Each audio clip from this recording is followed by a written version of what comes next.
Oh, it started. Hi. Hi. Hi. I'm going to tell a story in a little space because it's hard for me to talk about, okay? Partial little space, I guess. But I feel like I'm finally ready to tell you guys my story. I think it's important. I want to help people understand people like me.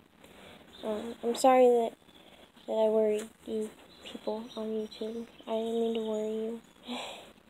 All of the, not all of the pieces, but a lot of the pieces of my abuse story started coming back all at once, and I went a little bit crazy. And we're going to talk about everything that happened afterwards, but I want to start with you guys from the beginning, because the beginning part of my story is the most important part.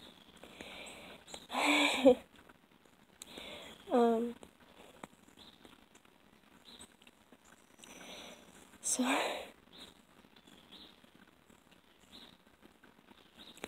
God, you're right, it really doesn't get easier, does it?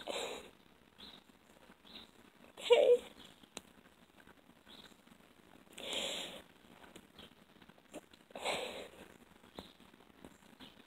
You know, I'm not supposed to remember the age I first disassociated because I wasn't supposed to have conscious memories yet, but things like this they always come with some sort of reminder, right? I can think of twice that I disassociated. The first time I was 3. I know because I got a cupcake with 1 candle and I got in trouble for asking why there was just 1 candle.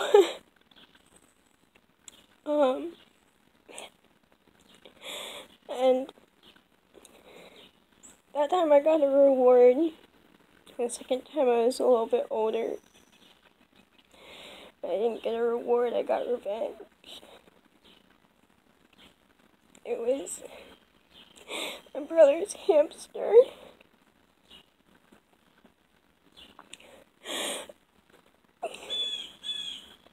I just feel like this is... You're right. You fucking cry when you talk about it, right? I've been crying all month, and I thought I was gonna be strong for this, but I'm not.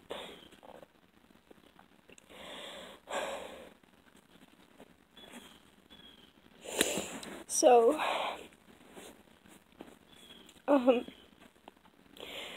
this is really important for me to talk about because I have an older brother and an older sister, and I wasn't ever able to connect with them.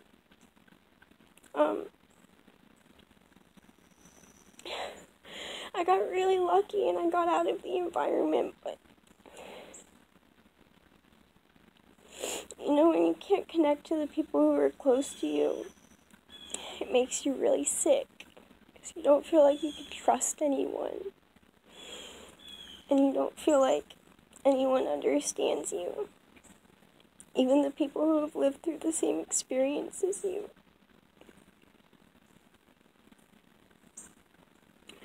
And I get it now. No one ever thought that I cared because I was sleeping through a lot of the domestic violence. But it's because I was disassociated. I care now that I know what happened.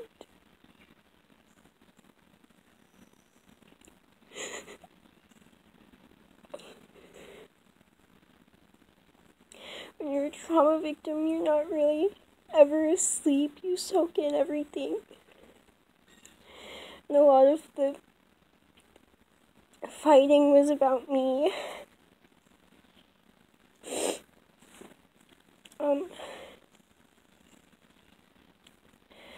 And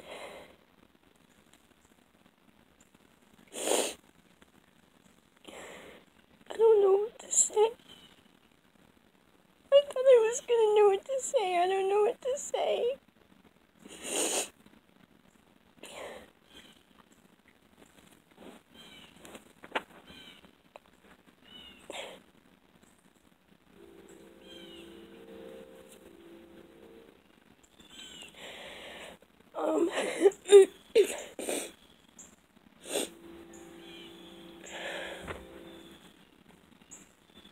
My parents were sick, they were addicted to drugs, and they thought that if I learned how to express myself that I could save the whole family.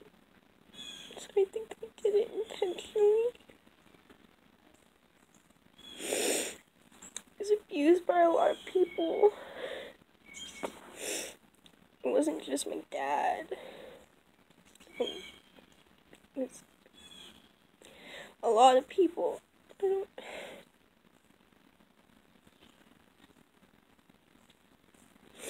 My parents had really crazy parties.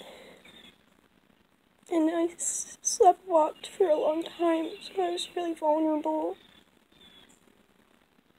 And they thought about that too.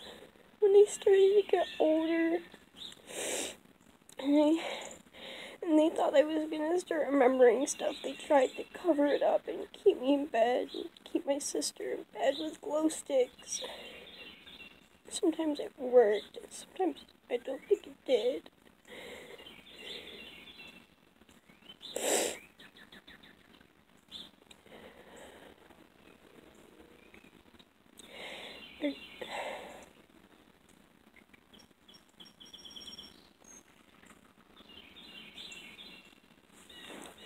I'm like terrified of brushing my teeth, you know, and taking showers.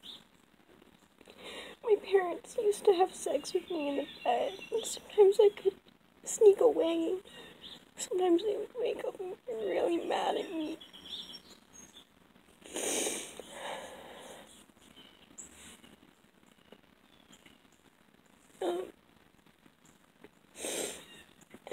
They gave me a lot of attention. They were trying to help me save the family. So my brother and sister would get jealous. I get it now, because they kept me in dance classes for a really long time. Even when my brother and sister's hobbies weren't affordable anymore, they kept me in my dance classes. They even gave me guitar classes like my brother. They thought I was gonna start a one-woman band and fucking save the world or something, I don't know.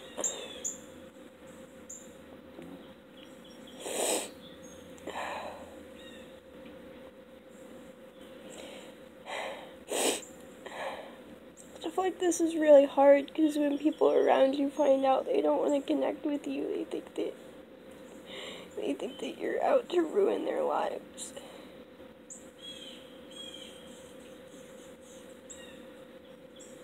It's been like that ever since I was in school. And you know, I thought it was gonna get better when we got out of the environment, but it didn't really get better. I was really sick. And I really scared the people around me because they didn't understand the ways that I coped with things.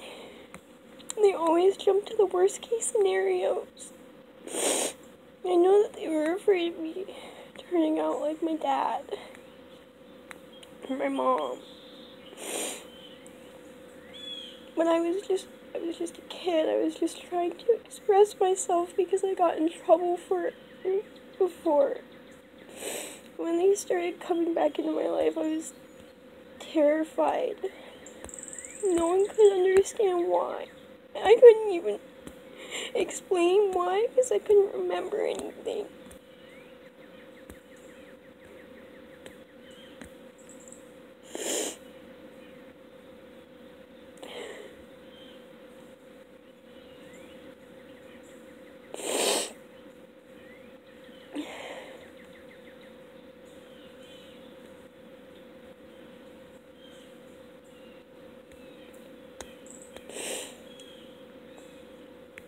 My dad came back into my life when I was like maybe 11 or 12. Everyone thought it'd been enough time for me to get better. And he was sick at first, but when he could walk again, he started using drugs again. And he was drinking the whole time. And it was just not a good environment.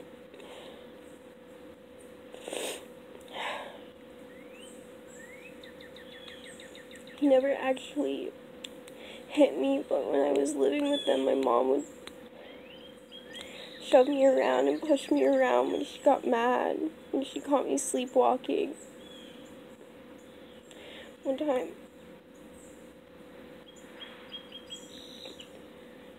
she got really mad because there were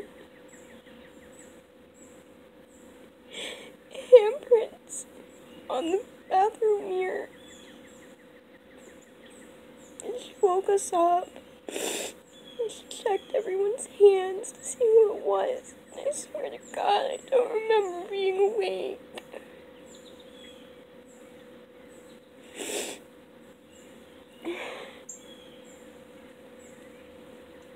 But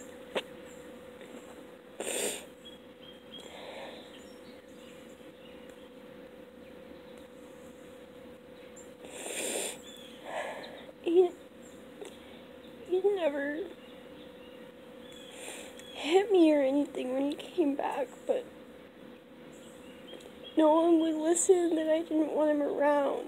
He was using drugs and everyone else had friends. So they didn't have to be home, but I got in trouble for going for walks and going to the library, so I had to be home all the time. And he would get really aggressive, get in my face. And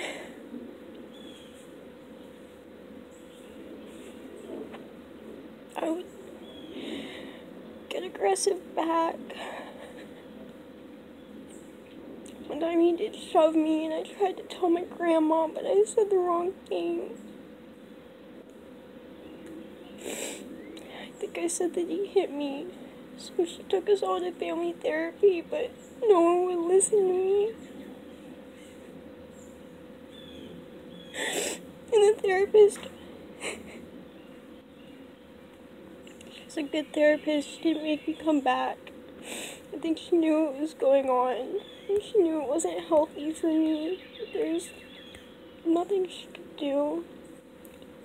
So my family still blames me for not utilizing the resources, but I just feel like I got in trouble for trying to talk about stuff and not knowing how.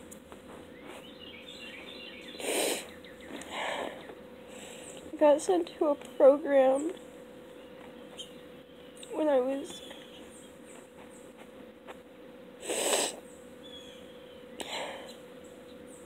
when I was 15. I had a dog when I was living with my parents.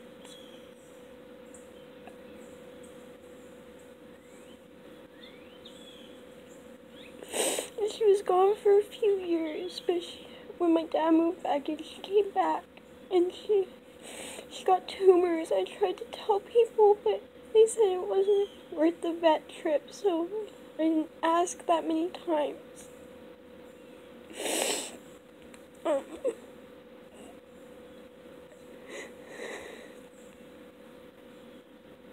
Her tumors, one of them exploded on my bed. And I just went off the deep end. I mean, I didn't want to, but I tried to go to school and be strong. You know, I cried with her all night, and then I tried to go to school and be strong because I really wanted to go to college.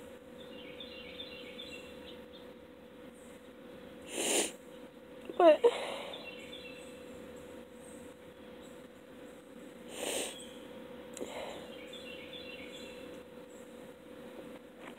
no one really understood, and I didn't get to bury her.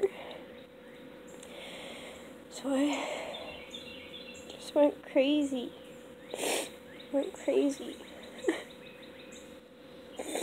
I stopped going to school, and everyone got really worried about me. And I got sent to a program.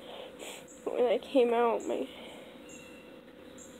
dad was still around, and he was doing okay, but it was just a trigger for me.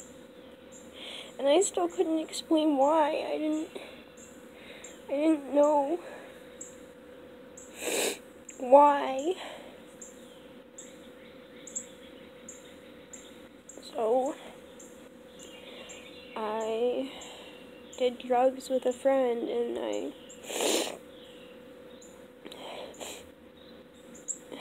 started what's called a fail-safe. And I could keep trying to get better, but if I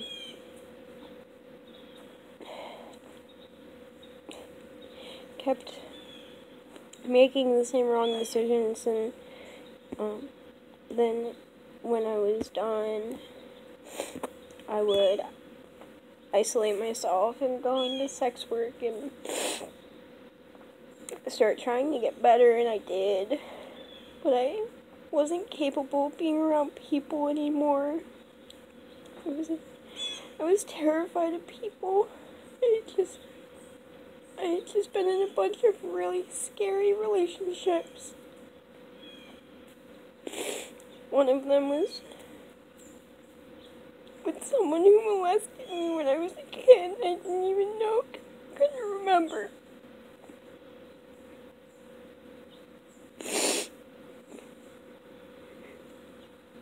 So after that, when I isolated myself, I didn't go outside for a long time. And that's when I started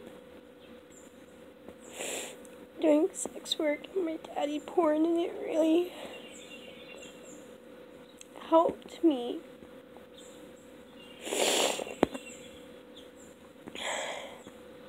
And after a while of making that porn, I started to put everything together. I started, talking to people and feeling safe. A lot of the time, I wasn't even really being entirely honest with people, but it just felt good to talk and have people believe me for the first time. And I get it, if I had talked in my program, I might have come out okay, but I didn't feel safe talking there. I was afraid of what they would tell my grandma.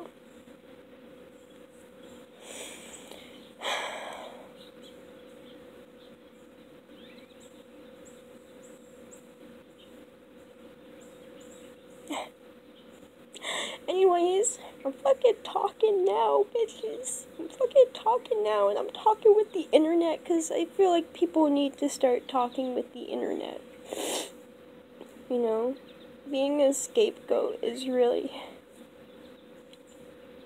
it's a real fucking issue, guys. It's a real fucking issue. Like, I gotta fucking smoke a cigarette right now. Where's my lighter? It's a real fucking issue, guys. It really is.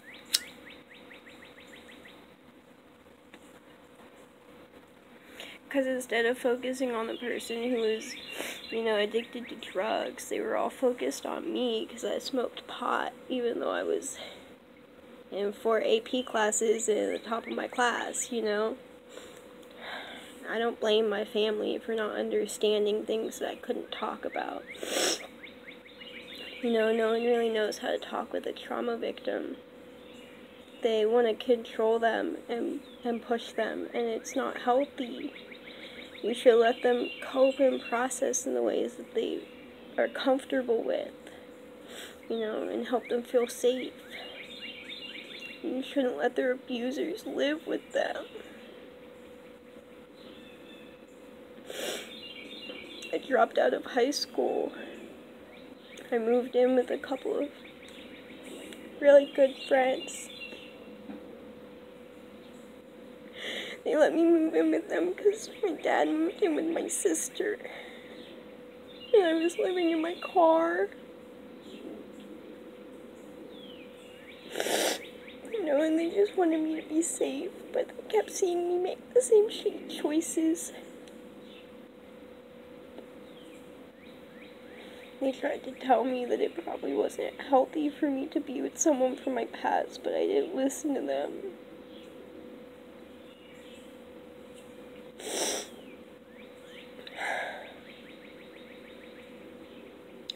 We're gonna talk about this stuff more after I'm ready to, you know, I need to talk with people that I trust, but there are a lot of people who don't believe trauma victims, and my logic is really fucking crazy now, guys. It's really fucking crazy. Like, I'm actually really crazy, by the way.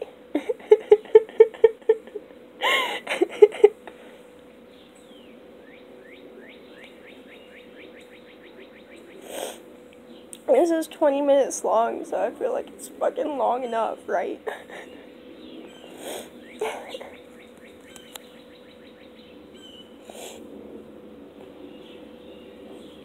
It's fucking long enough.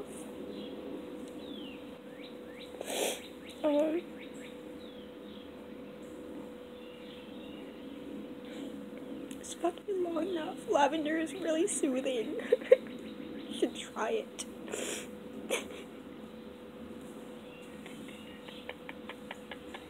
Oh my god. I know, right? Why is this crazy bitch laughing right now? It's not funny. It's not funny, but I just want people to understand that, like, subconscious abuse is a real thing, and sometimes there are no signs pointing towards an abusive environment to the outside. You know what I mean?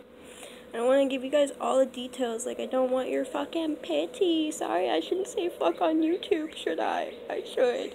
I don't fucking want your pity, bitches. But I want you to believe in trauma. Even the trauma that you can't see on the outside. You know? Everyone believed in my trauma because my grandma told everyone, so everyone knew, and no one wanted to connect with me. And she was mad that I made friends with sick people, you know? And I get it, like, tell the important people, you know, fucking take me to a therapist. Don't make it so I can't connect with anyone my age. Because I'm sick and I'm dirty still. You know? And I get it, I wasn't talking to therapists, but I fucking tried and no one listened to me. So you just gotta know that when people are abused, you can be abused in your sleep. That's like the worst time. I don't remember most of anything at all, and I don't know if I ever will.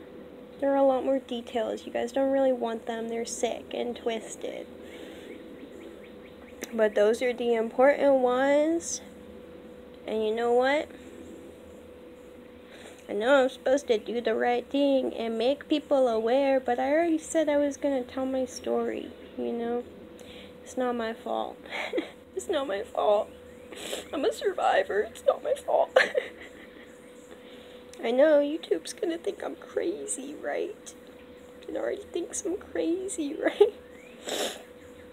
You guys don't need all the details, but that's the heart of the story. It's really sad. It's so sad. And so, I'm gonna go because my phone's dying and I don't even know how much time we have left. I did this very spur of the moment. I just felt like we needed to talk about it. I'm very impulsive right now. That's what happens when you come into 20 years of trauma all at once. You know, guys, earlier this month I got naked on a train and I danced for true love and I thought I was gonna find a song that ended racism. I swear to God. I still believe in that too. I still believe in it. But the right way to process trauma is to express how you're feeling, even if you do it alone. I have to do it mostly alone. It helps if you can talk to people, but you should do it alone first. Sometimes it can just be something simple like dancing or a song or something like that. And I'll try to share some of my expression with you guys in the future, but I'm really fucking shy, actually.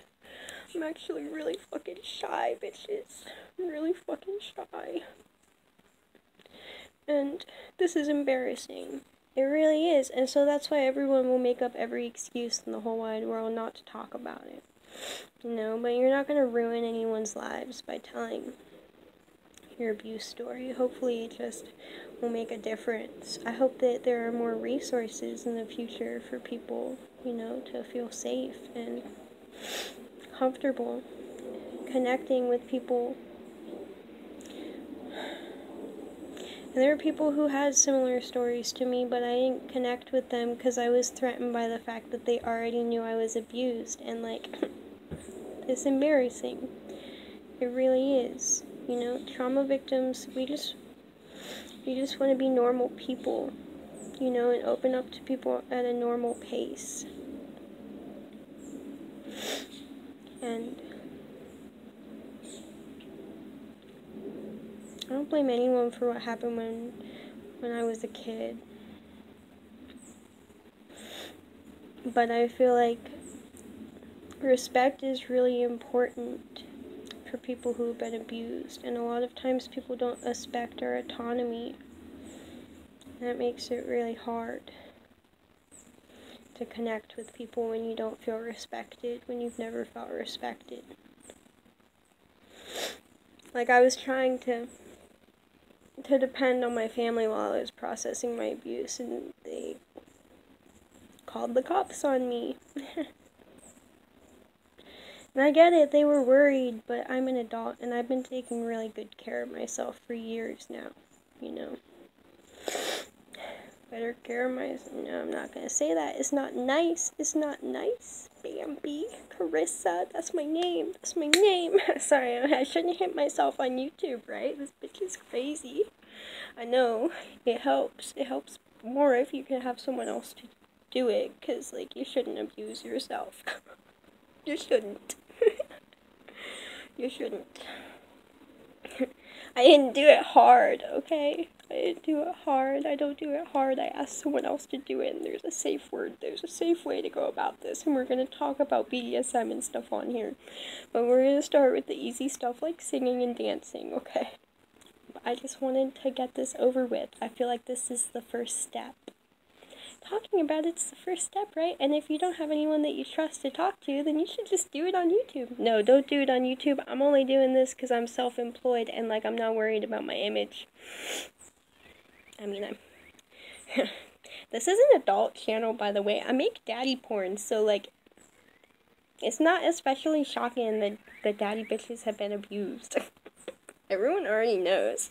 No, not all of them. Not all of them. Just me. Not just me. Not just me. But, you know, it's a common way to identify and cope with something that you don't have memories for. And so that's why I'm really passionate about it. I don't know why I'm talking about this. I sound like a fake bitch. I'm fucking promoting my porn on my abuse story. I'm not promoting it, guys. I'm just explaining. But that's it. Now we're at like 28 minutes and I really gotta go. I gotta go, guys. I gotta go because this is really embarrassing. Also, it's really muggy. It's been raining for a while. It's done raining now. I guess it's a sign, right?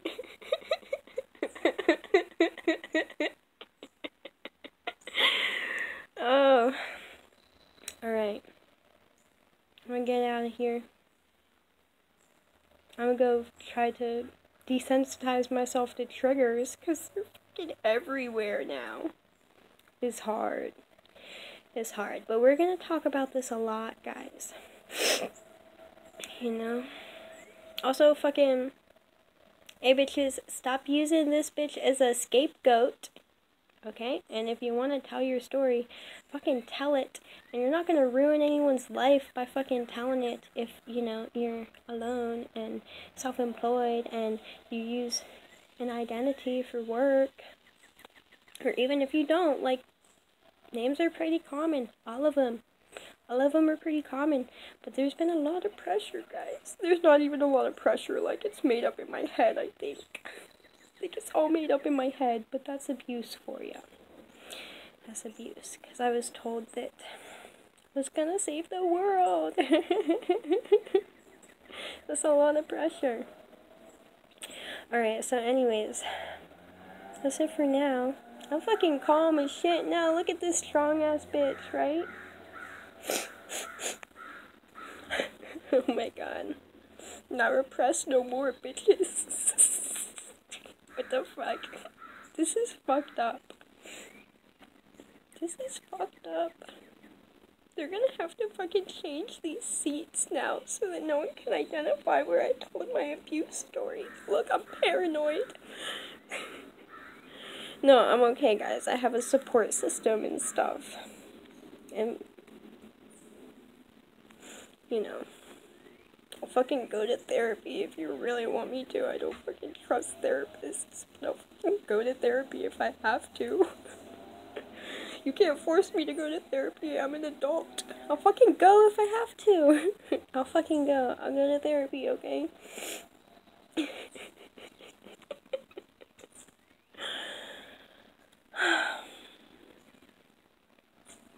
Man, I'm sweaty. You work up a sweat. You work up a sweat when you're talking about abuse. It's not any fun. It's not any fun. I'll fucking pay for new seats here. Okay? I don't think it'll be that hard to replace. I hope no one kills me for this. What the fuck kind of logic? Oh my god.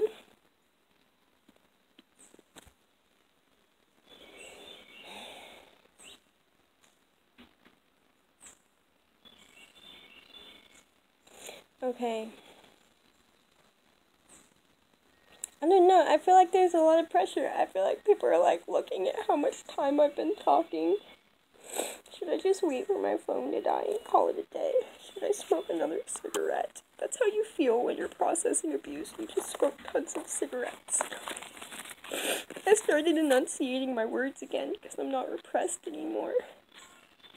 By the way, I'm flat-chested because I bound my chest. Someone fucking pushed it on me, okay?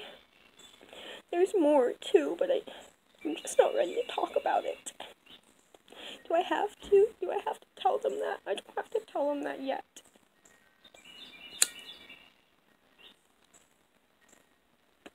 This is fucked up. We'll fucking talk more. There's all sorts of shame in the world, and I've fucking done it all, guys. I did it all, trying to identify what mine was, and all I had to do was just make daddy porn. Who knew? No, I had access to resources and stuff too. That was helpful. It was helpful. But it doesn't do it all for you, and guess what? You don't need it. You do not need the resources to get better. You just need to express yourself and find someone that you trust to talk to, even if it's on the internet. I got in trouble for talking to people on the internet.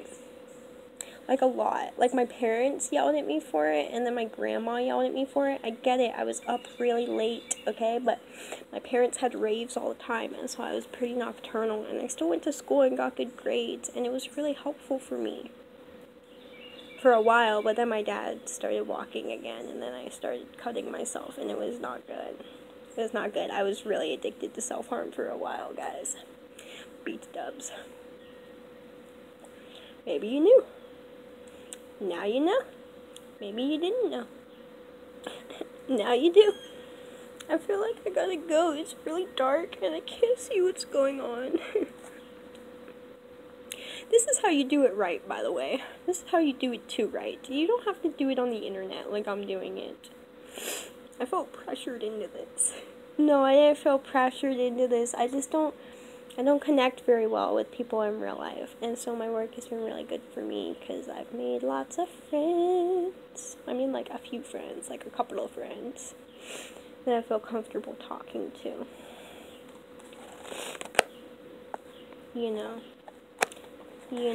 because there are a lot of people who are survivors of the same trauma.